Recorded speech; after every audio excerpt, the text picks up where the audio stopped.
नमस्कार सांग मैंने आज हूँ पूजा बसार तृतीय दिन आज माँ कतिरे गोटे दिन उषुना भोग हुए से उषुना चूड़ा भजा धरिकी चलिली माँ कलश पाखक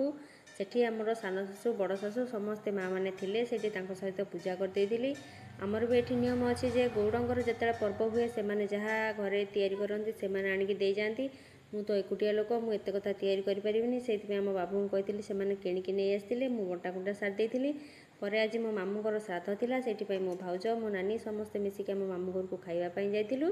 खाई सारापर आम दशहरा जेहेतु बड़ पर्व आम छोटू बड़ समस्त ड्रेस शाढ़ी सब हुए से आम जाइलु जारका तनुश्री आम ड्रेस पत्र किणाकिणी करूँ पर आसी देखला बेलू से माँ गोटे बहुत सुंदर गेट होता माँ पूजा होता दुर्गा पूजा सेठी भी टिके बुलाबुली करूँ से जहाँ जमी खावा पीवा करूँ खावा पीवा कर सारापर घर को आसलु आज मिनी ब्लॉग टी केमती लगे कमेंट करी कहे रही जय।